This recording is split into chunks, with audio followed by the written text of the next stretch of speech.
These are the men that killed that guy in Saltburg. I'm fairly sure that we're gonna die.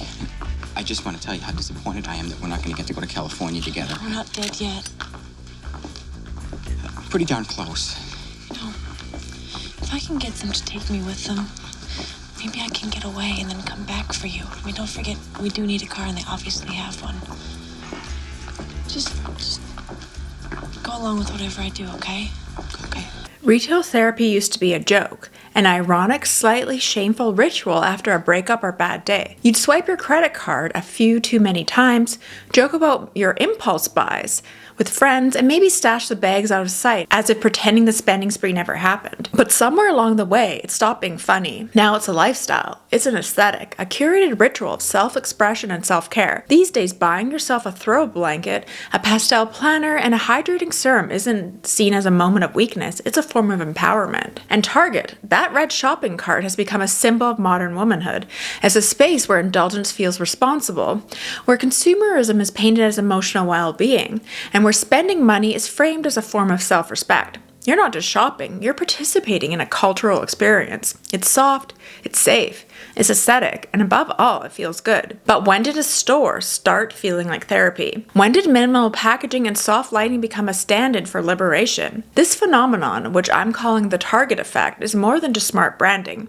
It's the evolution of feminism into something marketable, repackaged, resold, and rebranded until empowerment itself became a product. From Dove's Real Beauty campaigns to Glossier's You Already Have Perfect Skin ethos, we've witnessed a decade-long transition from fighting for rights to buying into self-worth. Modern advertising doesn't tell you you're not good enough.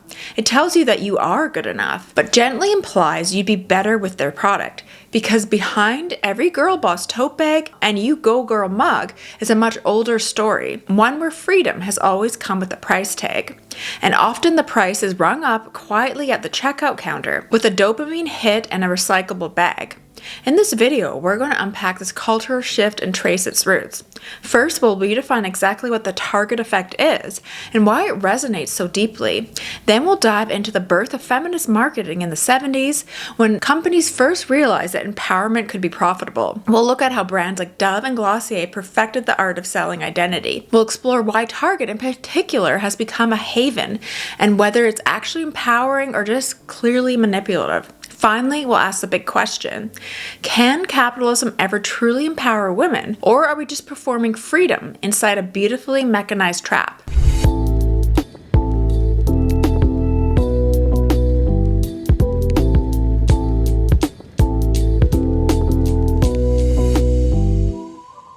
Chapter 1. What is the Target effect? Let's start with a familiar scene. You walk into Target with a mission, something mundane, like toilet paper or dish soap. But an hour later, you're walking out with linen sundress you didn't know you needed, a minimalist throw pillow that perfectly matches your imaginary future apartment, a $30 lip gloss in the perfect shade of effortless, and a reusable tumbler stamped with affirmations like "you've got this." You didn't plan on buying any of it, but somehow it all feels right. Comforting, almost like self-care, that warm, fuzzy satisfaction that bubbles up after a spontaneous Target trip. That's the Target effect. At first glance, it seems like nothing more than a good retail strategy, a clean, well-lit store with stylish yet affordable products. But there's something deeper happening here. The Target effect taps into a uniquely modern fusion of emotional marketing, curated identity, and low-stakes indulgence. It's consumerism as therapy, cloaked in soft lighting and neutral color palettes. Shopping here doesn't feel excessive. It feels wholesome. It feels like you're doing something for yourself. Even though you might only wear that linen dress once or never get around to lighting that soy candle, the very act of buying them gives you a sense of control, aspiration, and identity. More than just a store, Target has cultivated an entire emotional ecosystem. The messaging is subtle but consistent. You deserve rest. You deserve pretty things. You are worthy just as you are. And you can express that worth through a $14 Sunday reset, journal, and a pink clay mask. This is empowerment empowerment in retail form, soft, affirming, and endlessly Instagrammable. The store has become a kind of sanctuary for millennial and Gen Z women, offering not just products, but a performance of self-love, a clean girl lifestyle you can assemble piece by piece, aisle by aisle. Perhaps the most brilliant part of the Target effect isn't what's being sold, it's how it's sold. The brand speaks fluent 2020s empowerment. Rest is revolutionary. Skincare is self-love. Buying things for yourself is an indulgence. It's healing. It mirrors the language we see across wellness influencers, TikTok routines, and Pinterest vision boards. Brands like Glossier and Dove operate in the same space, speaking directly to your inner monologue. They don't tell you to fix yourself. They tell you that you're already beautiful, already powerful. But also, here's a $24 moisturizer that'll help you become the most radiant version of you. This isn't just advertisements, it's identity construction. It's a suggestion that there's a better you. Just one trip away, one purchase away, one glowy serum away, and it works because the products feel personal. They feel intentional, even ethical. You're not just buying shampoo. You're buying into a lifestyle, a feeling, a curated version of you that says, I have my life together. So what happens when personal growth becomes a shopping spree? When we confuse fulfillment with a full cart? Because underneath the fuzzy feelings is a quiet contradiction.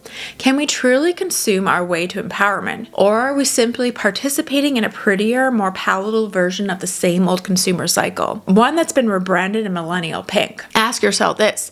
Have you ever left Target feeling emotionally fulfilled, but unsure why? What is really the product or the promise it made? I mean, I don't have a lot of experience shopping at Target because I'm in Canada. We did have it for a few years. So it was like almost 10 years ago. I think it only lasted like a year in Canada. And I was kind of sad because I did enjoy going there, but for some reason we had no inventory and then the whole thing went belly up and it closed. So, I mean, sometimes when I go to the States, I do like to shop there. I mean, obviously they have some cute things, so I do get it. Chapter 2, cigarettes, soap, and slogans, the birth of feminist marketing. To understand how we arrived at today's cozy, pastel-colored consumer feminism, where buying a face mask feels like an act of radical self-love, we have to trace it back to a time when empowerment first became a sales strategy. Because modern emotional branding didn't come out of nowhere. It was built slowly and strategically on the realization that feminism wasn't just a political movement, it was a market. In the late 60s and early 70s, a second-wave feminism gained national traction. Advertisers began to shift their gaze. They saw women not just as homemakers, but as consumers with growing autonomy and growing disposable income. Women were working more, delaying marriage, and demanding visibility in public and professional spaces. And advertisers, as they often do, saw this as an opportunity. They didn't need to fight feminism, they could sell it. One of the earliest and most iconic examples of this was the Virginia Slims, the cigarette brand launched in 1968 by the tobacco giant Philip Morris. Their slogan, "You've come a long way, baby," was catchy, patronizing, and wildly effective. These ads weren't just promoting cigarettes. They were selling the image of an independent, glamorous woman who didn't need a man's permission to light up. The slim, elegant design of the cigarette, the confident posture of the woman in the ads, it was all coded language. Smoking became a performance of agency. The message wasn't just buy this product, but this product proves you've arrived. Of course, the irony was grim. Empowerment was being sold in the form of a product known to cause disease and death. But the brilliance of the campaign lay in its emotional resonance. It worked not because it was honest, but because it spoke to the desire for autonomy, the desire to be seen. It co-opted feminist language to build brand loyalty and set a precedent that many other companies would follow. Fast forward to the early 2000s and we see another seismic shift, how women were marketed to, this time in the form of Dove's Real Beauty campaign. Against the backdrop of a beauty industry still dominated by impossibly thin, Photoshop supermodels, Dove launched a campaign featuring real women in their underwear. These women had cellulite, stretch marks, wrinkles, and they smiled confidently with billboards and TV screens. It felt revolutionary. For many women, it was the first time they saw bodies like their own represented in the mainstream beauty advertisements. Dove wasn't promising transformation. It was offering a validation. You are already enough, just as you are. This marked a turning point. Instead of selling insecurity, brands began selling authenticity. But of course, they were still selling something. That's where the next evolution of feminist marketing takes shape. Empowerment became an aesthetic, a tone, and a vibe. It wasn't confrontational or political. It was soothing, affirming, and consumer-friendly. Dove wasn't selling you to fight the system. It was telling you to embrace your realness with the help of a gentle exfoliating body wash. This new style of branding didn't challenge the structures that marginalized women. Instead, it offered an individual emotional relief. It was soft activism wrapped in feel-good slogans, and it coincided with a larger cultural moment. The rise of Sex and the City, a show where feminism looked like choosing yourself, sipping $14 Cosmos, and buying $500 shoes because, well, you could. The show redefined liberation as luxury. Self-expression was no longer about resistance. It was about taste, lifestyle, and consumption. Together, Dove and Sex and the City symbolized a turning point in how feminism was publicly performed. It became aspirational, palatable, and deeply tied to the products we use and the image we curate. This era laid the groundwork for what we now recognize as empowerment marketing, where brands position themselves as your ally, your mirror, your life coach, while quietly profiting from your desire to feel whole. So when a brand celebrates your realness, it's worth asking, is it reflecting your power or creating it? And more importantly, is it yours or just another product we've been sold? Chapter 3, Dewy Skin and Discount Codes, How Empowerment Became a Product. If the 1970s gave us cigarettes wrapped in slogans and the 2000s gave us real beauty on billboards, then the 2010s introduced us to something more seductive. A brand that felt like your best friend. Enter Glossier, the crown jewel of millennial beauty culture. What started as a blog into the gloss quickly morphed into a full-blown lifestyle brand that defined an entire era of cool girl femininity. But Glossier wasn't just another beauty company. It didn't push transformation, it whispered enhancement. You weren't buying products to become someone else. You were simply highlighting what was already there.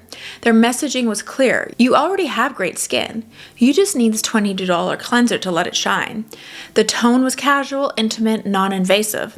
It was like skincare with a wink. The branding, minimalist, soft, and coated in that signature millennial pink. Not Barbie pink, not hot pink, but modern, Instagrammable, and just ironic enough to distance itself from the outdated tropes of femininity. Glossier didn't scream, it cooed. This aesthetic wasn't accidental. It was designed to feel personal and non-corporate, more like a conversation between friends than a marketing campaign.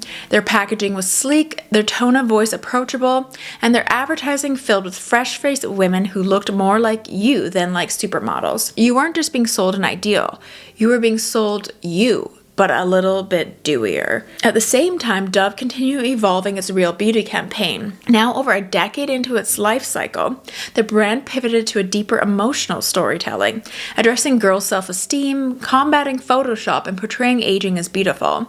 They ran social experiments, invited women to describe themselves to forensic artists, and produced viral videos meant to tug at the heartstrings, and importantly, reinforce loyalty. These weren't just ads, they were moments, movements even, at least in the way they were framed. But underneath all of this heartfelt messaging was something familiar, emotional branding, a strategy that banks not on transformation or aspiration, but on affirmation. The pitch wasn't "you're broken, buy this to fix yourself." It was "you're already enough, but just in case, here's a serum." The genius of it lies in the gentle contradiction. Brands like Glossier and Dove tell you don't need them, while simultaneously convincing you that their products are part of your healing, that they're tools in your journey towards self-love. This is feminism as marketing aesthetic. Empowerment with a loyalty program. And what makes this particularly complex is how well it aligns with the internalized pressures women face in today's hypervisual culture. We're told to love ourselves, accept ourselves, be ourselves, but we're also bombarded with subtle reminders that we could still be a little more polished, a little more organized, and a little more radiant. And the result? Self-love becomes yet another performance. And Glossier gives you the toolkit for the role. This mirrors an older tradition in advertising. The post-war 1950s domestic ideal, where women's values was measured by what they provided for their homes and families. Back then, empowerment was framed through efficient homemaking. The modern washing machine or the latest canned soup didn't just save time. They made you a better wife, a better mother. Domesticity was rebranded as freedom. Today, that same logic has been internalized, but flipped inward. Your worth is no longer about what you buy for others, but what you buy for yourself. Self-care is the new domestic ideal. This makes the modern consumer landscape especially tricky because these brands don't just meet our needs, they affirm our identities. They position themselves as partners in our personal growth.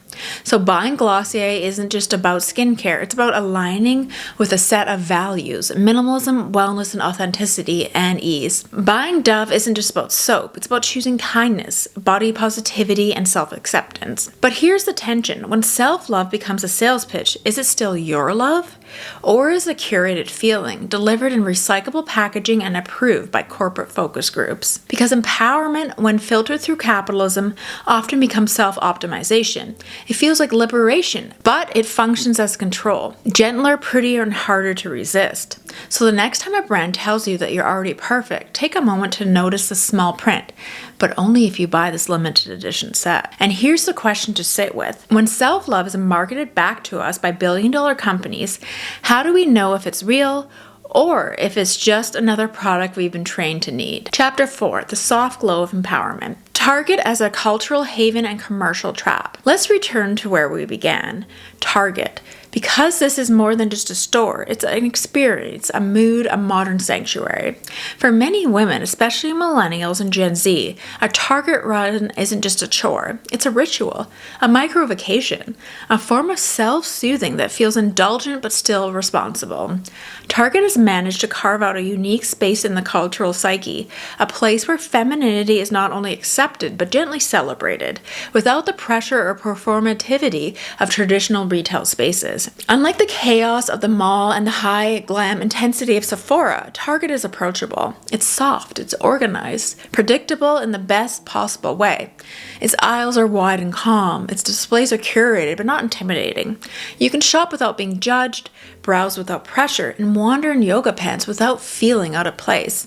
It's the rare retail environment where women feel both invisible and seen, not ogled, not criticized, but simply allowed to exist. It feels safe, familiar, almost domestic. And that sense of comfort is by design. Target has perfected the delicate balance between affordability and aspiration. Their home collections, many created through influencer and designer collaborations like Studio McGee, Joanna Gaines, Hearth and Hand, and Tabitha Brown, allow shoppers to participate in trends that feel expensive without actually being so. And the price tags are reasonable, but the aesthetic is elevated. You walk out with a ceramic vase or a throw blanket that feels intentional, as if you're curating a lifestyle, not just buying stuff. Target lets you feel chic without guilt, like you're making good choices even when you're being impulsive. And that's the brilliance of it. Target doesn't push high-octane consumerism. It whispers. Its feminism isn't loud or radical. It's ambient. It's embedded in the messaging. You deserve this. Take care of yourself. Little luxuries matter. It's not empowerment shouted from the rooftops. It's empowerment implied in the seasonal displays and pastel signage. You don't need to prove yourself to anyone. You just need the new candle, maybe a new planner, and why not a cute coffee mug that says Self-Love Club? But beneath the cozy glow of this curated comfort lies something more complex. Target is part of a much larger system, one in which consumer identity is always in flux, always being fine-tuned, always just one purchase away from becoming whole. It's emotional capitalism at its finest, the merging of identity, emotion, and consumption into a single, seamless experience. You're not just wearing products, you're upgrading yourself. Your identity is in beta, and each Target trip feels like an update, one that might just finally align your inner self with your outer environment. A new robe to match your mood, a lip balm that says, I have my life together. These aren't necessities, they're aesthetic affirmations. This is empowerment not as action or resistance, but as ambience. And that ambience keeps us coming back, because in a world that often feels chaotic, Target offers calm. In a world that judges female desire and consumption, Target affirms it, quietly, tastefully, and in color-coordinated aisles. We see this dynamic reflected in pop culture as well. Characters like Annie Easton in Shrill or Mindy in the Mindy Project often turn to shopping as a form of emotional release, self-discovery, and comfort. Their Target runs, beauty hauls, and curated wardrobes are portrayed as extensions of their identities, tools of expression in a world that constantly tries to define women for them. But while these shows celebrate consumerism as agency, they rarely pause to question what's actually being sold beneath the surface. Because the truth is, even the softest marketing is still marketing. Even empowerment that feels wholesome can be performative. We might believe we're nurturing ourselves, when in reality, we're being nudged towards endless acquisition, just with better branding. So here's the question. Is Target really a safe space, or is it simply a well-decorated trap? A beautifully merchandised feedback loop where emotions are validated, our identities are curated, and our wallets are slowly drained in the name of "you deserve this." It may feel good, it may feel healing, but healing sold in the form of throw blankets and limited edition skincare is still healing with a price tag. And the line between comfort and manipulation is often as thin as the Target receipt you didn't mean to rack up. Chapter 5, The Price of Liberation.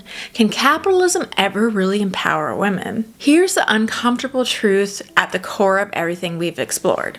Feminism and capitalism have always had a complicated, often contradictory relationship. On the surface, they can seem aligned. After all, economic independence is a pillar of women's liberation.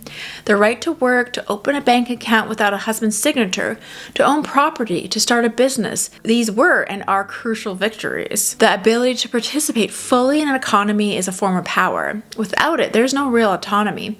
But capitalism, by its very nature, thrives on insecurity. And for over a century, it has made women one of the most targeted and profitable markets. Not because it seems to liberate them, but because it depends on their self-doubt, their aspirations, and their desire to belong. Where feminism told women you can be anything, capitalism quickly replied, perfect. Now here's the outfit, the skin cream, and the $98 planner to match. This tension isn't new. Even in the 19th century, as women began to move through public life with more freedom, we saw a preview of this dynamic, the rise of the department store. Places like Macy's and Selfridges offered women a rare social space outside the home. They could wander, browse, spend time alone or with friends, all without male supervision. It was a novel kind of public agency. Shopping became an act of visibility, often being out in the world. But even then, the role being carved out for women was still consumer. Their power in these spaces came not from owning or producing, but from purchasing. They were allowed to move through the world as long as they were buying something. Today, that logic has simply evolved. It's subtler, more refined, wrapped in messages of empowerment and choice. But the game is the same. Empowerment is the ad. The purchase is the price. We're no longer told we need to be thinner or younger, at least not explicitly. Now we're told we're already enough. But here's a wellness kit just in case. A scented candle to remind you of your worth. A Boss Babe desk calendar to affirm your ambition. Even brands that loudly champion progressive causes, body positivity, gender equality, reproductive rights, are rarely doing it for altruism alone. It's often strategic. A line item in a marketing campaign, a tool for engagement. It's what we might call moral seasoning. Just enough virtue to make the product feel ethically aligned with your values without ever challenging the system it profits from. And while there's undeniable comfort in seeing yourself reflected in advertising, it's seeing bodies like yours, values like yours. It's worth pausing to ask who actually profits from that reflection. If your empowerment becomes more valuable to a company than your empowerment for its own sake, is it really empowerment? Or is it a performance designed to win your loyalty and your dollars? This is a paradox so many of us live inside. We crave agency, identity, and control in a chaotic world. Brands promise to give it to us, but only if we subscribe, shop, and post. The feminism we're often sold is less about changing the world and more about feeling better within the world as it is. It's personal, not structural. It's lifestyle, not liberation, because real empowerment doesn't always align with what capitalism needs. Capitalism doesn't benefit when women are content, fulfilled, and inwardly validated. It benefits when we're always just a little bit hungry emotionally, socially, and materially. When we're in a constant cycle of self-improvement, one soothing product at a time. So here's the question we're left with. Can we truly buy freedom in a system that profits from our longing for it? Can we shop our way to empowerment? Or are we just redecorating the same old cage with better lighting and more aesthetically pleasing throw pillows? It's not about guilt or shame. We all participate in this system, but understanding that participation allows us to be more critical and more intentional. To ask not just what we're buying, but what's being sold to us in return. Because sometimes the most radical thing we can do isn't just buying the next empowering product, but to ask why we feel the need to buy it. So what have we really uncovered about the Target effect? We started with a shopping cart, a simple everyday object, and discovered an entire cultural ecosystem built on curated identity, emotional branding, and pastel-wrapped empowerment. We saw how feminism, once a collective fight for systemic change, has increasingly been repackaged into a personal lifestyle choice. One available for purchase in beauty aisles and Instagram ads. From Virginia Slims, You've Come a Long Way, Baby, to Dove's Real Beauty billboard to Glossier's dewy minimalism, brands have learned to speak the language of liberation fluently. But the question is, whose freedom are they really selling? For many women, Target does feel safe. It does feel comforting. And it's okay to enjoy that in a world that is often overwhelming, cold, and hostile.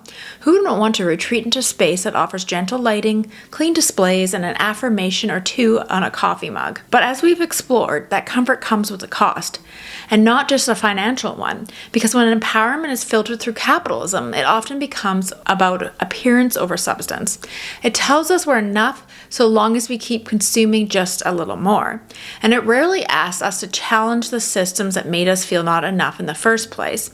That's the double bind of consumer feminism. It gives us a sense of urgency, but within tightly controlled parameters. It invites us to choose ourselves, but only in ways that are marketable, pretty, and ultimately profitable to someone else. So where does this leave us? It leaves us with a powerful realization. We can appreciate what these brands have given us, representation, affirmation, even joy, while still being critical of the mechanisms behind them. We can walk into Target and love the ritual, love the throw pillows, love the temporary hit of control and calm. But we can also recognize that no store, no brand, and no product can give us the kind of liberation we're truly seeking. Because true empowerment isn't something that you can buy. It's something you build. It's how we treat each other, how we challenge inequality, how we navigate the tension between indulgence and intention. And yes, sometimes it's how we shop, but more often it's how we think, how we question, and how we choose to show up for ourselves and others outside of a consumer framework. So the next time you find yourself wandering the soft glowing aisles of Target, just take a moment and ask yourself, is this what freedom feels like, or just what it's been made to look like? And maybe that simple pause, that act of awareness, is the most empowering thing of all. So thanks for watching. Let me know in the comments below, are you a real Target addict? I mean, honestly, I wish there was a Target here in Canada, because I did enjoy shopping there, I'm not gonna lie. All right, thanks for watching.